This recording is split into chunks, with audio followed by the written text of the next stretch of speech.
Hi kapatid, so good to have you here. Maligayang pagdating sa Ang Lihim ng Yaman, isang lugar kung saan ang iyong pananampalataya ay nakakatugon sa praktikal na karunungan upang umunlad. Alam mo ba kung bakit mo ito pinapanood ngayon? Dahil may alam ka sa loob na may higit pa. Higit na probisyon, higit na kapayapaan, higit na layunin. At ngayon, nais ng Diyos na ipakita sa iyo ang isang katotohanan na maaaring magbago ng lahat. Hindi ka nilikha para mamuhay sa kakapusan. Ikaw ay dinisenyo para sa kayamanan. Ngunit bago ka makatanggap, kailangan mong gumising. Marahil ay lumaki kang naririnig na ang pagiging Kristiyano ay nangangahulugan ng pagiging kontento sa kaunti. Ang pagnanais ng kaunlaran ay kasakiman na pinagpapala lamang ng Diyos ang mga nagdurusa sa katahimikan. At nang hindi mo namamalayan, nagsimula kang maniwala na ang kasaganaan ay hindi para sa iyo, na ang iyong kapalaran ay para lamang mabuhay, bayaran ang mga bayarin, suportahan ang iyong pamilya sa pinakamababa. At kapag hindi dumating ang pera, tahimik kang nagtataka, nakalimutan na ba ako ng Diyos? Hindi kapatid, hindi niya nakalimutan. Ngunit may isang bagay sa loob mo na kailangang gisingin dahil ang totoo, nilikha ka sa larawan ng Diyos. At ang Diyos ay hindi mahirap. Hindi siya nabubuhay sa kakapusan. Hindi niya inaalala ang bukas. Siya ang nagmamay-ari ng lahat. At kung ikaw ay kanyang anak, ikaw ay idinisenyo upang mamuhay bilang isang tagapagmana. Hindi para magpakitang gilas. Hindi para makasarili mag-ipon, ngunit upang umunlad ng may layunin, upang pagpalain ng iba, upang ipakita ang kabutihang loob ng Ama. Ang problema ay wala sa Diyos. Ang problema ay sa kung paano mo tinitingnan ang iyong sarili. Namumuhay ka pa rin na may kaisipang alipin kapag binigyan ka na ng Diyos ng pagkakakilanlan ng isang tagapagmana. At ang mindset na ito ay hindi nagbabago sa isang gabi. Hindi ito nagbabago sa isang instant himala. Nagbabago ito kapag pinahintulutan mong muling iprograma ng salita ng Diyos ang iyong isip, kapag nagsimula kang makakita ng pera, trabaho at probisyon sa pamamagitan ng mga mata ng Diyos. Hindi bilang isang bagay na malayo, ngunit bilang isang mana na inihanda na para sa iyo. Sa video na ito, mauunawaan mo ang tunay na kaisipang tagapagmana na gustong itanim sa iyo ng Diyos. Matutuklasan mo kung bakit napakaraming Kristiyano ang nabubuhay sa kakapusan kahit na sila ay nananalangin, at makakatanggap ka ng praktikal at makapangyarihang mga turo na magbubukas sa iyong espiritual na mga mata sa kasaganaan na umiiral na sa paligid mo. Ngunit hindi mo pa nakikita. Pero bago tayo magpatuloy, gusto kong may gawin ka sa akin ngayon. Huminga ng malalim at sa mga komento, isulat ang pagpapahayag ng pananampalataya na ito. Ginagising ko ang isip ng aking tagapagmana. Natanggap ko ang kasaganaan na inihanda na ng Diyos para sa akin. Hindi ito pamahiin. Ito ay isang pagpapahayag ng pananampalataya. At kapag idineklara mo ito, isang bagay sa espiritual na mundo ang nagsisimulang gumalaw. Isulat ito ngayon dahil ang iyong maririnig ay hindi lamang isa pang motivational video. Ito ay isang paghahayag na maaaring ganap na magbago sa paraan ng iyong kaugnayan sa Diyos, pera at iyong layunin sa mundong ito. At kung aalis ka bago matanggap ang lahat ng ipapakita ko sa iyo, maaari mong talagang makaligtaan ang susi na nawawala upang alisin ang iyong pinansyal at espiritual na buhay sa lupa. Diretso na tayo sa punto, kapatid. Ang tanong na gusto kong itanong ngayon ay, alam mo ba ang ibig sabihin ng pagiging tagapagmana? Dahil maraming tao ang nalilito, iniisip nila na ang pagiging tagapagmana ay tungkol lamang sa pag-asa na makakatanggap ng isang bagay kapag may namatay. Ngunit hindi iyon ang kaso. Sa Biblia, ang pagiging tagapagmana ay nangangahulugan ng pagkakaroon ng legal na karapatan sa isang bagay na nakuha na ng iba. Ito ay ang pagkakaroon ng access sa kayamanan na hindi mo nilikha, ngunit iyon ay inihanda para sa iyo. At ang pinakamakapangyarihang katotohanan na masasabi ko sa iyo ngayon ay ito: tagapagmana ka na ng Diyos. Hindi mo kailangang maghintay hanggang mamatay ka para matanggap ito. Hindi mo kailangang patunayan ang iyong sarili na karapat-dapat. Na-designate ka na, napili ka na, ibinukod ka na para mamuhay ng sagana. Tingnan ang sinasabi sa Roma, Kabanata 8, versikulo 17. Kung tayo ay mga anak, kung gayon tayo ay mga tagapagmana ng Diyos at mga kasamang tagapagmana ni Kristo. Nakikita mo ba ang ibig sabihin nito? Hindi ka lang isang lingkod na umaasa sa mga handout. Ikaw ay isang anak, isa kang tagapagmana. May karapatan ka sa parehong mana na tinanggap ni Kristo mula sa Ama. Ngunit narito ang problema. Maaari kang magkaroon ng legal na karapatan sa isang bagay at hindi ito masisiyahan. Maaari kang maging tagapagmana at mamuhay tulad ng isang dukha. Bakit? Dahil hindi ka pa nagising sa katotohanan ito. Hindi ka nag-renew ng isip mo. Natigil ka pa rin sa isang mindset ng kakapusan na itinanim ng mga tao ng sakit, pagkabigo, kakulangan at takot.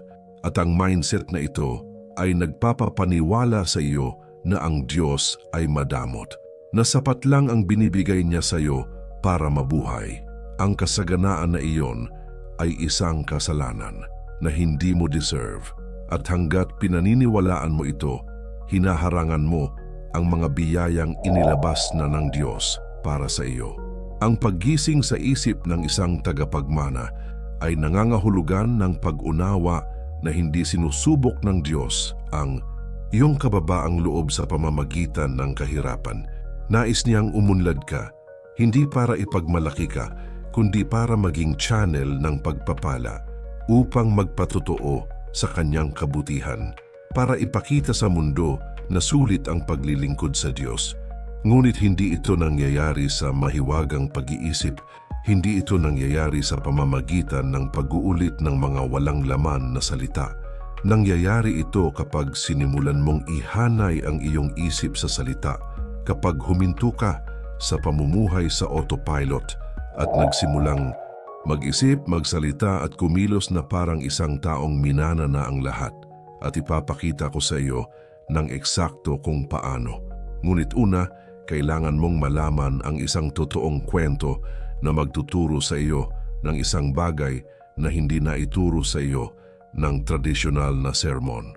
Dahil hindi sapat ang pakikipag-usap lang. Kailangan mong makita sa pagsasanay kung paano binabago ng katotohanang ito ang buhay. At kung ano ang iyong maririnig ngayon ay maaaring ang pagbabagong punto na iyong hinihintay sa loob ng maraming taon. May mag-asawang Samuel at Linda sa Baguio City. Nagtatrabaho siya bilang driver. Nagtitinda siya ng pagkain sa kalye. Halos hindi nasakop ng kanilang kita ang upa at nanalangin sila. Nagdarasal sila araw-araw pero walang nagbago.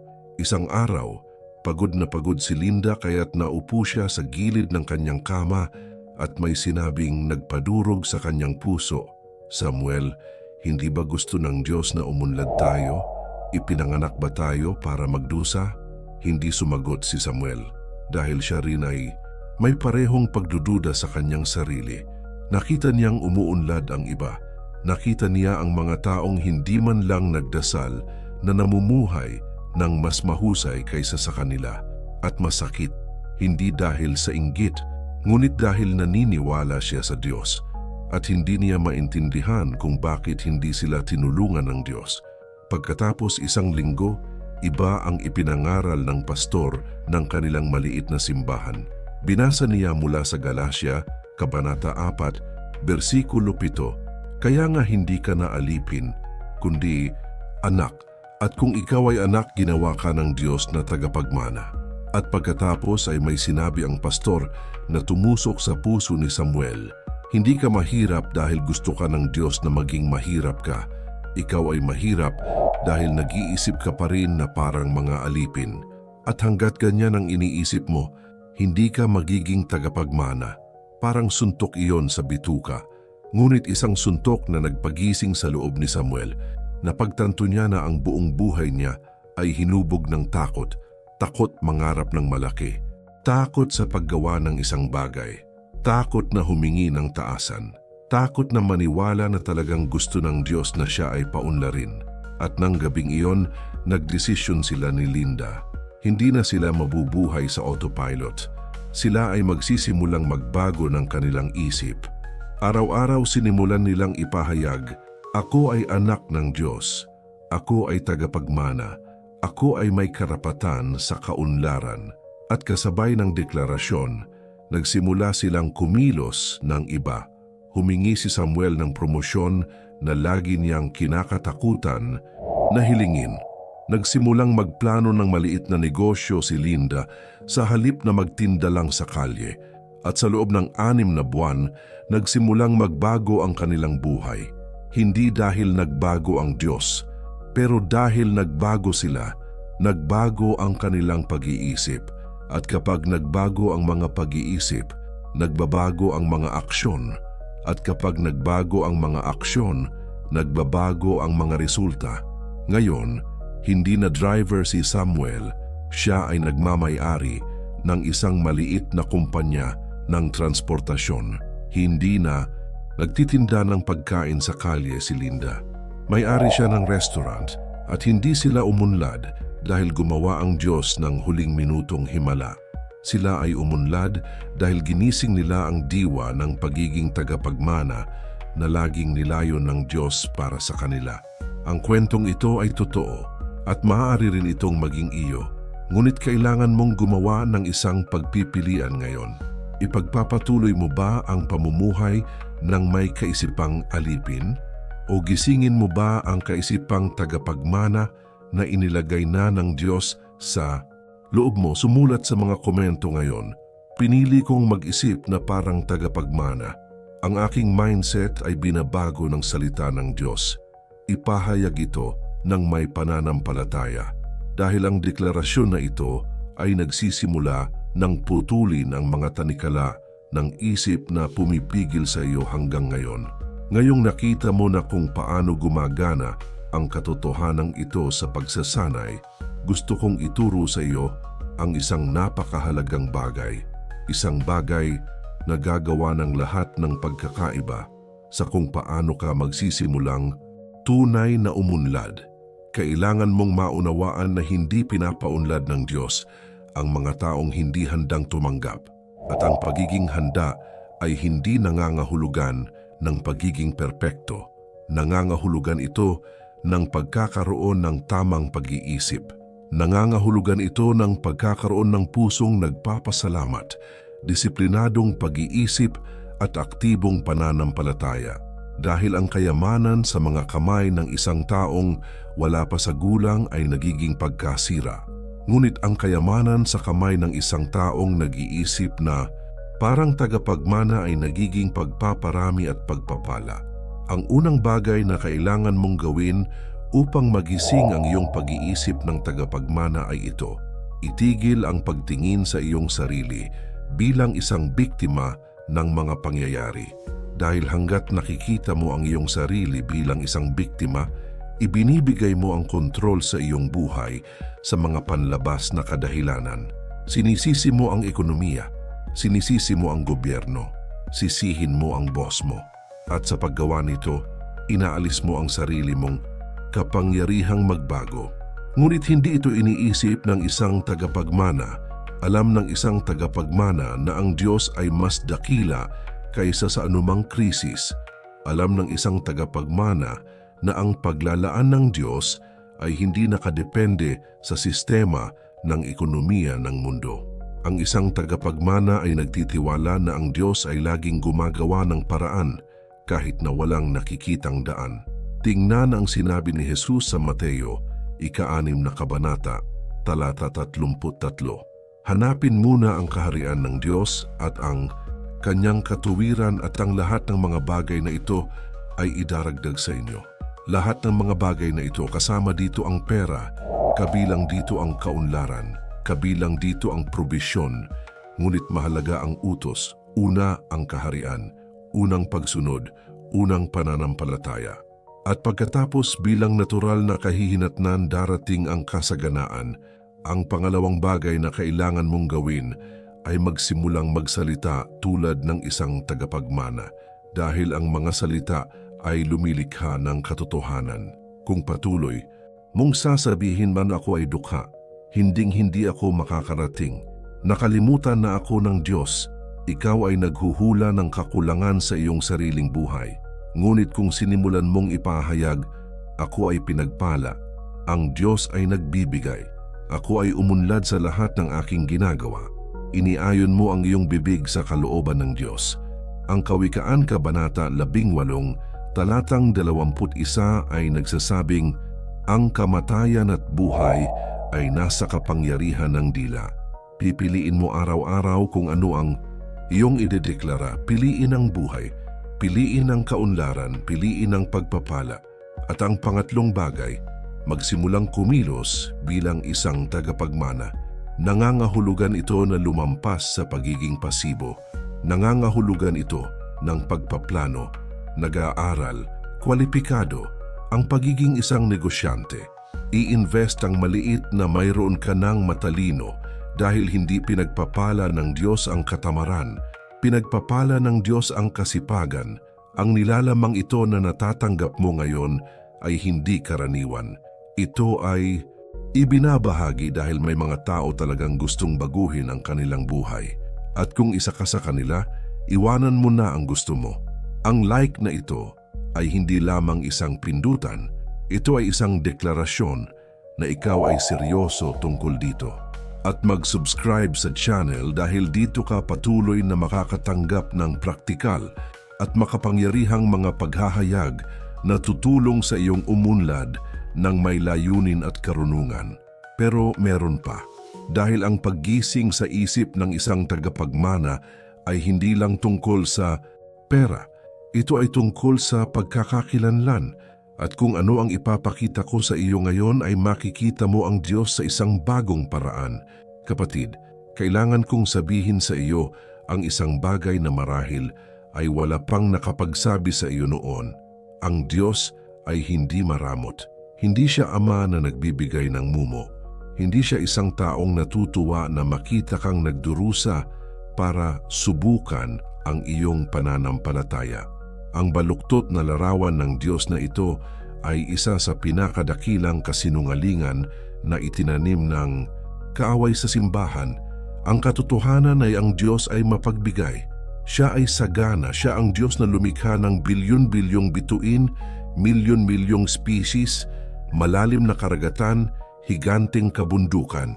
Lahat ng ginagawa niya ng sagana.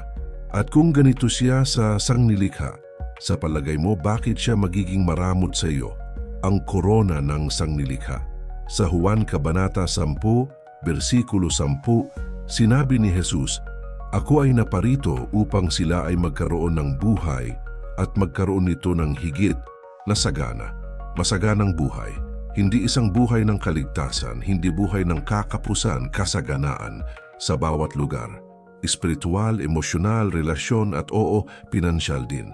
Ngunit narito ang sikreto. Ang Diyos ay hindi nagbubuhos ng kasaganaan sa buhay ng mga taong hindi handang pangasiwaan ito, dahil alam niya na ang maling pamamahala sa kayamanan ay sumisira. Ang kayamanan na walang karakter ay corrupt. Ang kayamanan na walang layunin ay nagiging idolo, kaya't inihahanda ka muna niya. Gumagawa siya sa iyong mga panloob bago gumawa sa iyong mga panlabas. Tinuturuan ka niyang maging tapat sa maliliit na bagay bago ipagkatiwala sa iyo ang marami. At sa prosesong ito, marami ang sumusuko dahil sa tingin nila ay napakatagal ng Diyos. Iniisip nila na hindi siya nakikinig.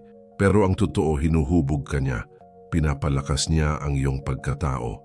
Inihahanda ka niyang dalhin ang pagpapala nang hindi nawawala ang iyong sarili dito.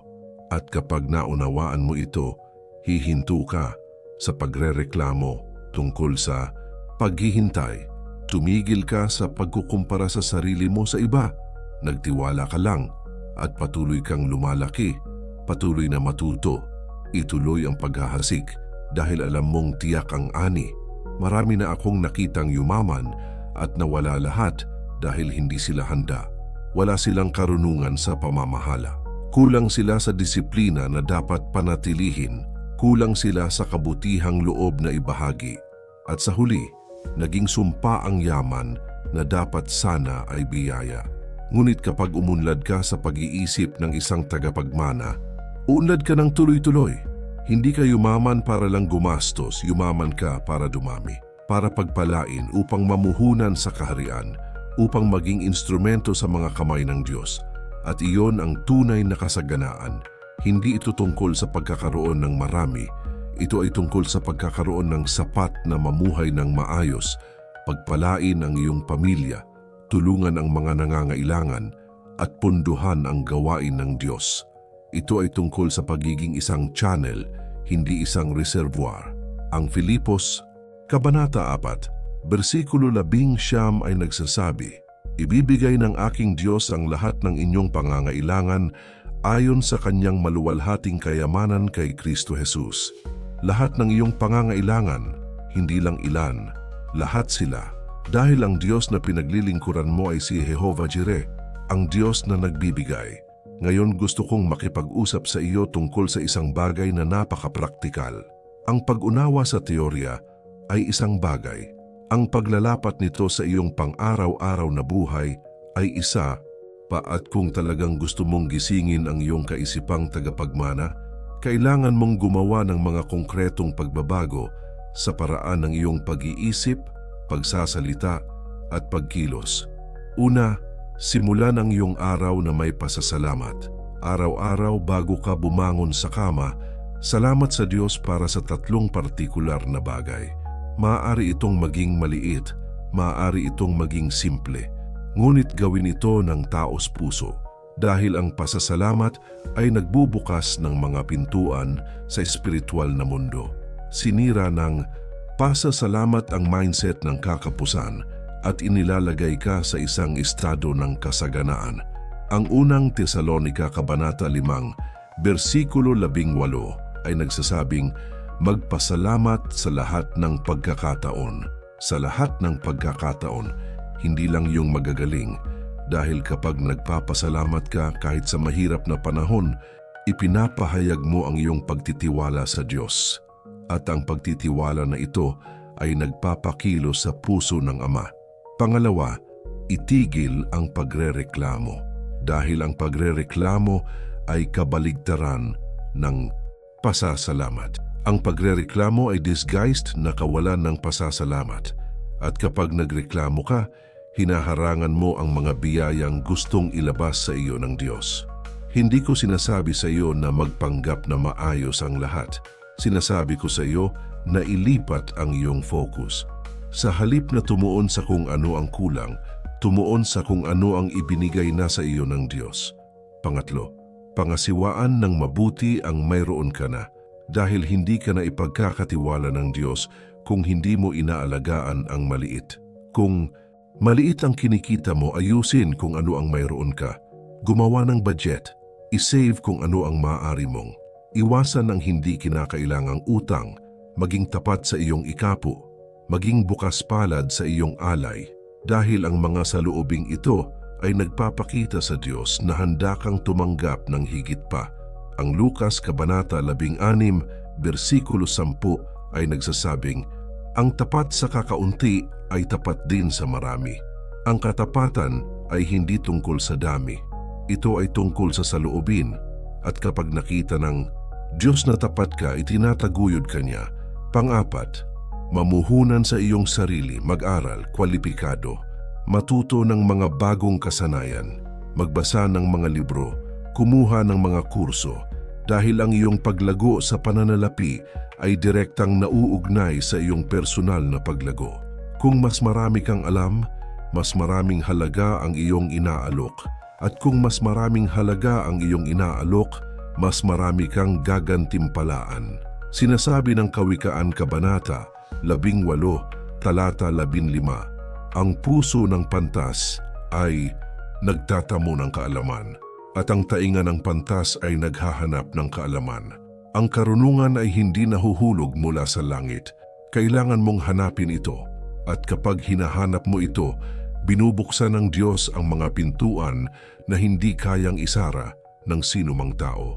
5, palibutan ang iyong sarili ng mga taong nag-iisip na parang tagapagmana dahil nagiging katulad ka ng mga taong nakakasama mo. Kung nakikipag-hangout ka sa mga taong nagrereklamo na may scarcity mentality, na hindi naniniwala sa growth, you'll absorb that mentality. Ngunit kung makikipag-ugnayan ka sa mga taong umunlad, may pananampalataya na naniniwala na ang Diyos ay mabuti, lalago ka kasama nila. Sinasabi ng Kawikaan Kabanata 13, versikulo 20, siya na lumalakad na kasama ng mga pantas ay magiging pantas, ngunit ang kasama ng mga mangmang ay magdaranas ng kapahamakan. Piliin ng matalino ang iyong mga kasama dahil naiimpluwensyahan nila ang iyong kinabukasan. Ngayon, isulat sa mga komento. Pinipili kong mag-isip, magsalita at kumilos bilang tagapagmana ng Diyos. Nagbabago ang buhay ko ngayon. Ipahayag ito kasi kapag nagdeklara ka, nag-commit ka. At kapag nag-commit ka, kumikilos ang Diyos. Ngunit may isang katotohanan pa rin ang kailangan kong sabihin sa iyo. Isang katotohanan na magdadala ng pagsasara sa lahat ng iyong narinig sa ngayon at magbibigay sa iyo ng kumpletong kalinawan sa kung ano ang gagawin mula ngayon. Kapatid, hayaan mo akong maging direkta sa iyo ngayon. Magagawa mo ang lahat ng itinuro ko sa iyo sa ngayon. Maaari kang magpahayag, magpasalamat, magplano, mag-aral, ngunit kung wala kang isang bagay, wala sa mga ito ang ganap na gagana. At ang isang bagay na iyon ay isang matalik na kaugnayan sa Diyos. Dahil sa pagtatapos ng araw, ang kasaganaan ay hindi tungkol sa mga pamamaraan. Hindi ito tungkol sa mga formula. Ito ay tungkol sa mga relasyon. Ito ay tungkol sa pag-alam sa puso ng Ama. Ito ay tungkol sa tunay na pagtitiwala sa Kanya. Ito ay tungkol sa pagpapahinga sa katiyakan na siya ay nagmamalasakit sa iyo. Maraming tao ang tinatrato ang Diyos bilang isang bangko. Nagdarasal sila kapag kailangan nila ito. Hinahanap nila siya kapag desperado na sila. Ngunit kapag maayos na ang lahat, nakakalimutan nila. At hindi ganoon ang pagkilos ng isang anak sa Ama. Ang isang anak na lalaki ay gumugugol ng oras sa Ama. Isang anak ang nakikipag-usap sa Ama. Ang isang anak ay nakikinig sa Ama. At kapag nabuo mo ang relasyong ito, may mangyayaring supernatural. Nagsisimula kang marinig ang tinig ng Diyos na gumagabay sa iyo. Nagpapakita sa iyo ng mga pagkakataon. Nagbabala sa iyo ng mga panganib. Nagtuturo sa iyo ng tamang landas. At iyon ay mas mahalaga kaysa sa anumang diskarte sa pananalapi na maaari mong matutunan. Sinasabi ng Kawikaan Kabanata 3, mga talatang 5 at 6, magtiwala ka sa Panginoon ng iyong buong puso at huwag kang manalig sa iyong sariling kaunawaan. Sa lahat ng iyong mga lakad ay kilalanin mo siya at Kanyang ituturo ang iyong mga landas. Kilalanin ang Panginoon sa lahat ng bagay, sa trabaho, sa pananalapi, sa mga relasyon, sa lahat ng bagay. At kapag ginawa mo, ginagabayan ka niya. Binuksan niya ang mga pinto. Isinasara niya ang mga pintong tila maganda, ngunit sisirain ka. Pinoprotektahan ka niya mula sa mga maling desisyon. Itinuturo ka niya sa mga tamang tao. Pinaparami niya ang iyong maliit. Siya ang nagpapaunlad sa iyo kahit na ang lahat sa paligid mo ay nasa krisis. Dahil ang kaunlaran ng mga lumalakad kasama ng Diyos ay hindi nakasalalay sa mundo. Ito ay nakasalalay sa Kanya at hindi siya kailanman nabigo. Ngunit may isa pang mahalagang bagay. Kailangan mong maunawaan na ang kayamanan na ibinibigay sa iyo ng Diyos ay hindi para sa iyo na itago. Ito ay para sa iyo upang pamahalaan. Hindi ikaw ang may-ari, isa kang steward. Ang lahat ng mayroon ka ay tunay na pag-aari ng Diyos. At balang araw, mananagot ka sa kung paano mo ginamit ang mga mapagkukunang ipinagkatiwala niya sa iyo, kaya mamuhay ng bukas palad, bigyan, tulong, pagpalain. Dahil mas marami kang binibigay, mas binibigyan ka ng Diyos. Hindi dahil kailangan niyang suklian, ngunit dahil nakikita niya na ikaw ay isang ligtas na daanan. Nakikita niya na hindi mo itatago ang pagpapala sa iyong sarili. Nakikita niya na magbabahagi ka. Ang sabi sa Lucas Kabanata 6, talatang 38, magbigay kayo at kayo'y bibigyan. Ang mabuting takal, siksik, liglig at umaapaw ay ilalagay sa inyong kandungan, sapagkat sa panukat na inyong ginagamit, ito ay isusukat sa inyo. Ito ay isang espiritual na batas. Mas marami kang ibibigay, mas marami kang natatanggap. Hindi dahil minamanipula mo ang Diyos, ngunit dahil iniayon mo ang iyong sarili sa Kanyang mapagbigay na puso. At kapag namumuhay ka sa ganitong paraan, ikaw ay umunlad. Hindi lang financially, umunlad ka sa kapayapaan, sa saya, sa layunin, sa mga relasyon. Ikaw ay naging isang buhay na pagpapala. At iyon, kapatid, ay tunay na kayamanan. Ngayon gusto kong sabihin sa iyo ang isang bagay na maaring mukhang mahirap, ngunit ito ay totoo. Hindi lahat ay mauunawaan ang iyong pagbabago. Kapag nagsimula kang umunlad, kapag nagsimula kang mag-isip ng iba, kapag nagsimula kang kumilos bilang isang tagapagmana, may mga taong huhusga sa iyo. Sasabihin nila nagbago ka na. Sasabihin nila na nagiging materialistic ka. Sasabihin nila na lumalayo ka sa Diyos. Ngunit huwag hayaan na ito ay yumayag sa iyo. Dahil ang sinumang nagsasabi nito ay mali ang pagkaunawa sa puso ng Diyos. Nais ng Diyos na umunlad ka. Natutuwa siyang makita kang lumaki. Hindi siya nalulugod sa iyong kahirapan. Ang mga awit Kabanata 35, versikulo 27 ay nagsasabing, ang Panginoon ay nalulugod sa kasaganaan ng kanyang lingkod. Siya ay nasisiyahan. Natutuwa siya. Gusto kaniyang makita ng maayos, kaya't huwag makonsensya sa pagnanais na umunlad. Huwag makonsensya tungkol sa pagsusumikap. Huwag makonsensya tungkol sa pagsisimula ng isang negosyo. Huwag makonsensya tungkol sa pamumuhunan. Hanggat ginagawa mo ang lahat ng ito nang may katapatan, integridad at bukas palad, nasa tamang landas ka. At kapag umunlad ka sa tamang paraan, hindi mo lang babaguhin ang iyong buhay. Binago mo ang buhay ng iyong pamilya, iyong mga anak, mga apo mo. Dahil sinisira mo ang mga siklo ng kakapusan, buksan mo ang mga landas, ipinapakita mo na posibleng mamuhay ng iba.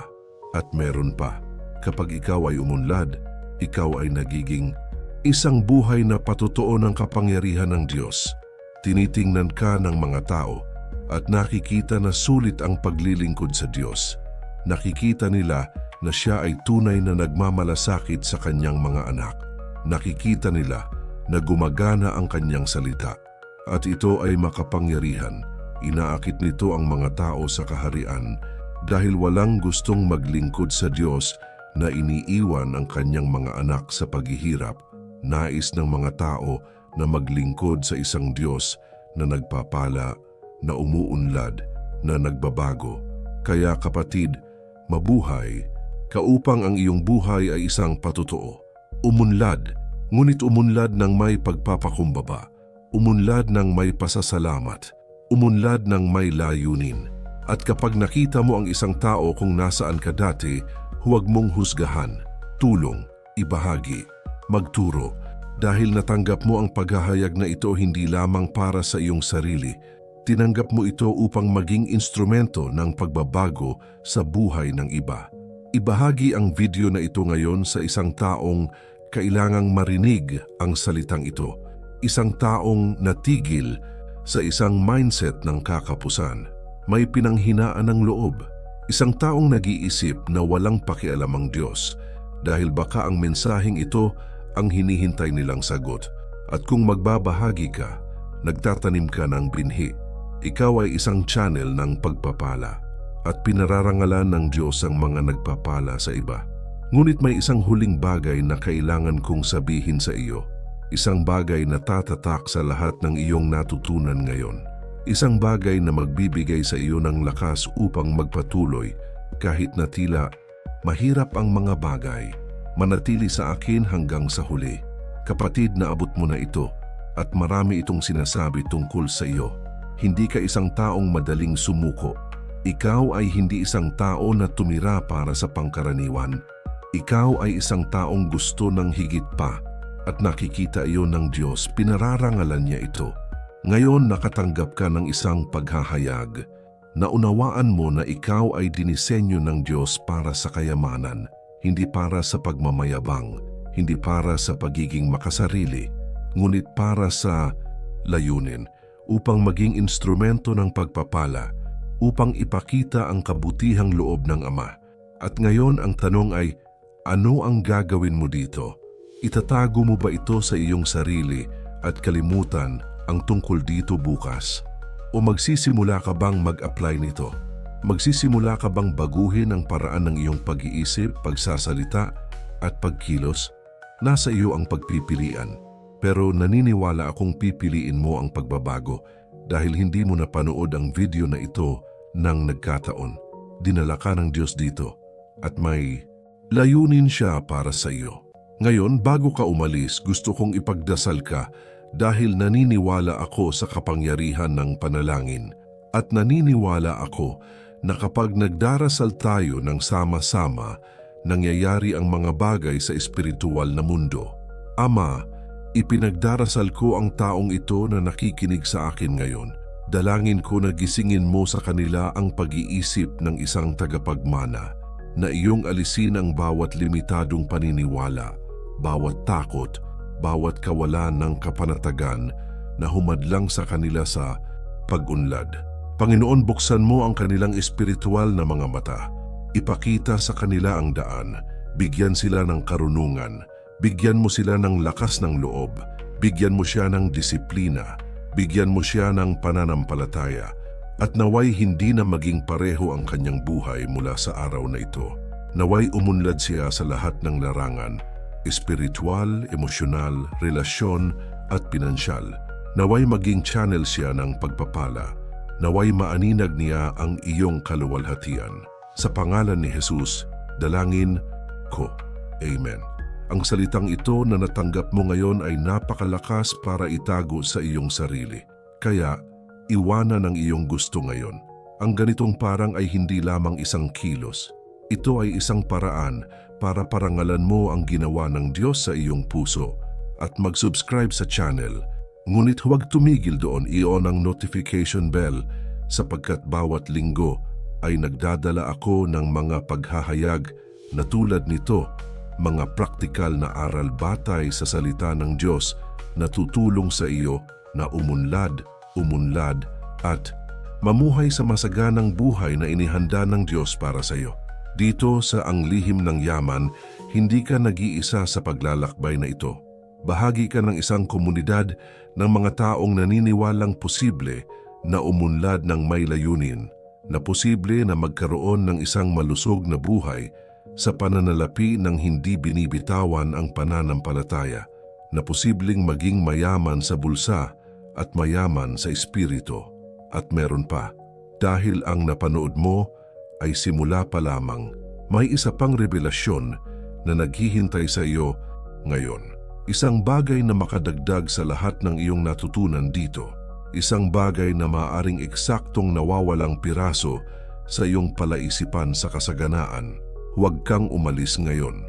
Dahil kung gagawin mo, baka makaligtaan mo ang isang bagay na inihanda na ng Diyos lalo na para sa iyo. Mag-click sa video na lumalabas sa iyong screen ngayon. Ito ang pagpapatuloy ng paglalakbay na ito. Ito ang susunod na hakbang na kailangan mong gawin. At naniniwala ako na kapag napanood mo ito, may mas dakila pa sa buhay mo. Nakatadhana ka sa kayamanan, kapatid. Ngayon ay oras na para gumising. Oras na para mamuhay tulad ng dati mong tagapagmana. See you sa susunod na video. Pagpalain ka nawa ng Diyos at nawa ang kaunlaran na may layunin ay maging tanda ng iyong kwento mula sa araw na ito.